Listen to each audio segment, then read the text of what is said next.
जैसे ही उस आदमी ने लकी को धमकी देना शुरू किया तो लकी ने भी उसे पीटना शुरू कर दिया। उसने युवराज और उसके आदमियों को बहुत बुरी तरीके से मारा और अधमरा करने के बाद उन्हें ललित सिंह के जिम में कर दिया। उधर शिवराज ने भी सब लोगों को खाने के लिए बुला लिया था, लेकिन सब लोग लकी को वापस लाने की जिद पर अड़ गए। राजीव उन सभी लोगों की अगुवाई कर रहा था और देखते ही देखते अभिलाषा, दशरथ और काशीनाथ भी उस मोर्चे में शामिल हो गए। ऐसे में शिवराज अपनी जगह से उठे और वहां से बाहर चले गए, लेकिन उस मोर्चे ने उन्हें वहां भी नहीं छोड़ा। Bring lucky back, bring lucky back, ये नारे अग्रवाल परिवार की प्रॉपर्टी में गूंजते चले जा रहे थे। शिवराज आगे चल रहे थे तो उनके पीछे पीछे ये मोर्चा भी चल रहा था और बार बार बस यही नारे लगते जा रहे थे। शिवराज ने बीच में रुककर उन्हें एक बार आंख दिखाने की कोशिश भी की, लेकिन फिर भी इस चीज का उन लोगों पर कोई असर नहीं हुआ। उल्टा उनकी आवाज बुलंदी होती चली जा रही थी। शिवराज को जब और कोई रास्ता नहीं सूझा तो वो सीधा अपने बंगले में गए और दरवाजा लगा लिया। अभिलाषा, दशरथ और राजीव ने काफी देर तक बंगले को घेरे रखा था और नारेबाजी किए जा रहे थे। शिवराज खिड़की से उन्हें देख रहे थे और गहरी सोच में डूबे हुए थे। उन्हें यह सब अच्छा भी लग रहा था और बुरा भी। अच्छा इसलिए लग रहा था क्योंकि उनका परिवार उनके बिना भी किसी चीज के लिए आवाज उठा रहा था, लकी के नाम पर ही सही, लेकिन पूरा परिवार एक तो हो गया था। और बुरा इसलिए लग रहा था क्योंकि वो लोग जो मांग कर रहे थे वो परिवार के कायदों के खिलाफ था। अगर आज शिवराज कायदा तोड़ देते तो कल से यही परंपरा शुरू हो जाती। तुम ही बताओ मुझे क्या करना चाहिए सोहन, शिवराज ने अपनी मरी हुई पत्नी की तस्वीर की तरफ देखते हुए कहा, लेकिन उन्हें तस्वीर की तरफ से कोई जवाब नहीं मिला। तभी अचानक से उनका मोबाइल बजा। फोन ऑफिस से था। सर आप जल्दी ऑफिस आ जाइए, यहाँ बहुत बड़ी मुसीबत खड़ी हो गई है, उधर से किसी ने फोन पर कहा। क्या हुआ, शिवराज ने पूछा। वो सब मैं आपको यहाँ आने के बाद बताता हूँ, अभी सिचुएशन हाथ से बाहर जा रही है सर, प्लीज जल्दी आ जाइए सर आप, उस आदमी ने कहा और फोन काट दिया। शिवराज को समझ में नहीं आ रहा था कि उसके साथ में ये सब क्या हो रहा था। कहाँ वो बुढ़ापे चैन से काटने के ख्वाब देख रहा था और कहाँ उसे इस उम्र में इतनी दौड़ धूप करनी पड़ रही थी। आखिरकार वो तैयार हुए और ड्राइवर को गाड़ी लेकर बाहर बुला लिया। थोड़ी देर बाद जब वो बाहर निकले तो उन्होंने देखा कि परिवार के लोग वहां से चले गए थे, लेकिन अभिलाषा, दशरथ, राजीव, निशांत कुमारी और काशीनाथ अभी भी वहां मोर्चा खोलकर बैठे थे। तुम लोग पागल हो गए हो क्या? इतनी धूप में यहाँ क्यों बैठे हो? कोई काम धंधा नहीं है? चलो उठो यहाँ से और अपने अपने काम पर जाओ, शिवराज ने उन्हें लताड़ लगाते हुए कहा। किसी ने उनकी बात का कोई जवाब नहीं दिया और बस सबने अपने हाथ में रखी तख्ती उठा ली और ऊंची कर ली। ब्रिंग लकी बैक, जब तक लकी नहीं आएगा कोई यहां से नहीं जाएगा, लकी को वापस बुलाओ। शिवराज ने उन तख्तियों पर लिखे नारे पढ़े और अपना सिर पीट लिया। इन लोगों ने उन्हें बुरी तरीके से घेर लिया था और उनसे बचने के लिए शिवराज गाड़ी में बैठे और ऑफिस के लिए रवाना हो गए। पूरे रास्ते वो बस यही सोच रहे थे कि आखिर ऑफिस में क्या हुआ था। उस आदमी को भी उन्होंने फोन करने की कोशिश की, लेकिन वो ठीक से कोई जवाब नहीं दे पा रहा था। ऐसे में शिवराज के पास में ऑफिस पहुंचने के अलावा कोई चारा नहीं था। लगभग 1 घंटे के सफर के बाद उनकी दूसरी गाड़ी ऑफिस के बाहर आकर खड़ी हो गई। जैसे ही शिवराज ने खिड़की से बाहर देखा तो पाया कि सारे कर्मचारी वहां मोर्चे पर बैठे थे। करीब 2000 कर्मचारी ऑफिस के बाहर आकर बैठ गए थे और उनके हाथ में तख्तियां नजर आ रही थी। शिवराज ने जब ये देखा तो उनके होश उड़ गए। वो गाड़ी से नीचे उतरे तो उन्हें रिसीव करने के लिए वही आदमी आ गया। शिवराज उनके पास गए तो देखा कि उनके हाथ में भी तख्तियां थी जिस पर लिखा था, ब्रिंग बैक लकी, हमें चाहिए लकी सर। लकी सर मतलब bright future. Lucky sir please sir. Shivraj ने ये नारे पढ़े और फिर उस आदमी की तरफ देखने लगा जो उनके पीछे खड़ा था।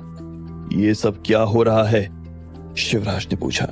सर, ये लोग सुबह से स्ट्राइक पर बैठे हुए हैं, कह रहे हैं कि इन्हें लकी सर ही चाहिए।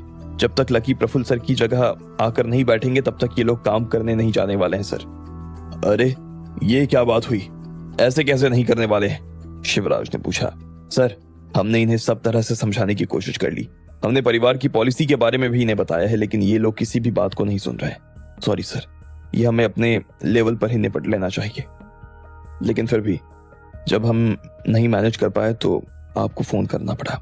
हमने आपको परेशान किया सर, उसके लिए वी आर सॉरी, उस आदमी ने कहा। शिवराज ने 1 सेकंड के लिए उसे देखा और फिर भीड़ की तरफ जाते हुए पूछा, क्या बात है? आप लोग किस बात की स्ट्राइक पर बैठे हुए हो? चलो उठो और अपने अपने काम पर लग जाओ। लेकिन शिवराज की इस बात का भीड़ पर कोई असर नहीं हुआ।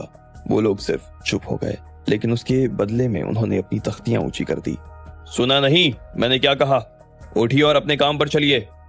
शिवराज ने फिर से उन्हें धमकाने की कोशिश करते हुए कहा, लेकिन इस बार भी भीड़ पर कोई असर नहीं हुआ।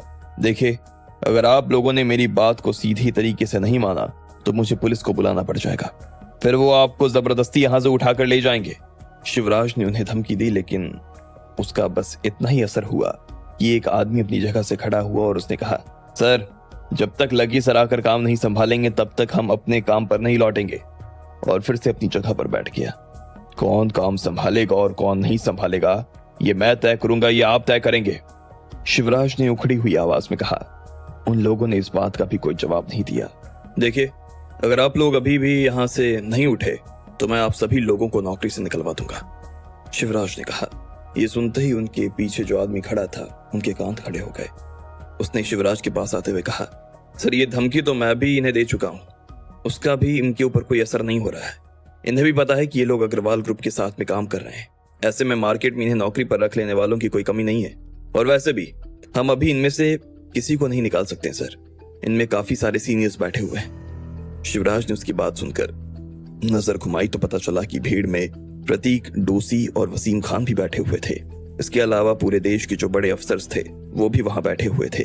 ऐसे में शिवराज को भी ये बात समझ में आ गई थी कि इन लोगों को धमकाने से काम नहीं चलने वाला था। बिना प्यार से बात किए बात नहीं बनने वाली थी। इसलिए शिवराज उनके पास आए और पूछने लगे, आप लोग कितनी देर से यहाँ बैठे हो?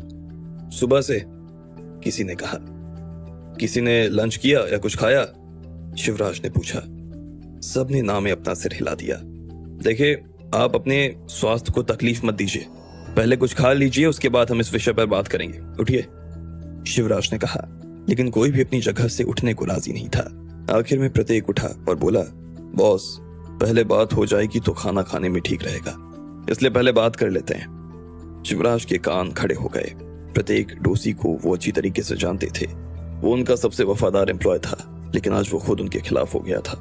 ये बात शिवराज को हजम नहीं हो रही थी।